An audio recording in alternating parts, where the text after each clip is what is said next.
Emagumbini amanomhlaba ngiyakhulekela ngaza kwethu okhulela umthanazi Dlamini eMpumalanga ePiet Retief. Ngithake ngibiyele kini nonke emagumbini amanomhlaba. Swaziland, Botswana, America, Zimbabwe, South Africa wonke, UK. La kufika khona amavidiyo ala ekhaya kwaMthandazi uDlamini eMpumalanga. Mbukelo khona elapho ekhaya. Mbukelo khona ekhaya sizokhuluma indaba yesithunywa nendaba yemimoya. Into eyenzakalako ukuthi ekumele ukwazi mawumuntu lithi iBhayibheli uma unamahloni ngami nami ngizoba namahloni ngawe. La kamoya esithunyweni phumela obala ukuthi mina angisebenzi, ngisebenza ngabantu abadala.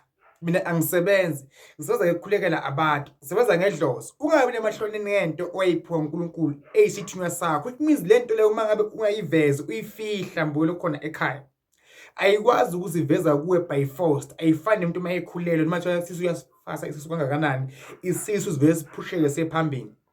So iba proud ngento ongiyona mbukelo khona ekhaya, engaba yisithunywa okungaba idlozi lakho. Why ngisho so?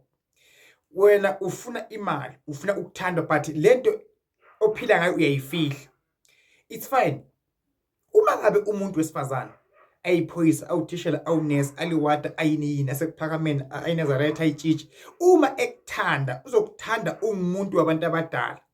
Lento oyiphiwa uNkulunkulu eyangena kwegazini lakho izokudonsela abantu emele bakuthande, izokudonsela umuntu ophinayo, umuntu omuhle onemali. If umuntu ofuna umuntu onemali, so iba proud ngesipho sakho. Kunabantu abathi ngeke ngikwazi ukugala umuntu omuhle, umuntu onemali, because mina ngingumuntu wabantu abadala. Uyawuthini intombi aze omunye afihle ukuthi mina angisebenzi, ngimuntu wedlozi, ngimuntu kanje kanje. Mbukele khona ekhaya, ungasifihli isithunywa sakho, ungasifihli isipho sakho. Umthandazo okhulumako eMpumalanga ePiet Retief bayokuthanda nje abantu unje.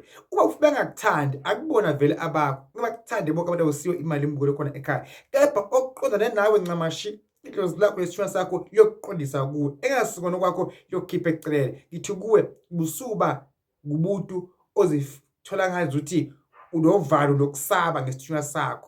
Ungafihli, ungabi namahloni. Ngiqonde usho njalo uzokwazi ukuthi zakho ziphakame, zivuleke ndawo zonke. Mbukelo okhona ekhaya, usuyifihle into segazini lakho. Ngikhuluma nalabo abanezithunywa, nalabo abamazamabhizinisi, nalabo abayisebenzako. Ungayifihli into ayiphiwa yokuphila. Umuntu yokuthanda leyo nto leyo uphila ngayo. If angumuntu weqiniso, if angumuntu serious, umsuba namahloni ngento yakho yokuphila, ngento yakho ayiphiwa uNkulunkulu. God bless you. eMpumalanga ePiet Retief, Mthandazi Dlamini. Mawungidinga uzongifonela, silungise ikhala lakho, silungise impilo yakho. Mbukelo khona ekhaya, zikhona iwasho, siya Korea online. Okudinga la ekhaya uzokunikeza mina, nodinga la ekhaya uzofika. Inkosi mayibe.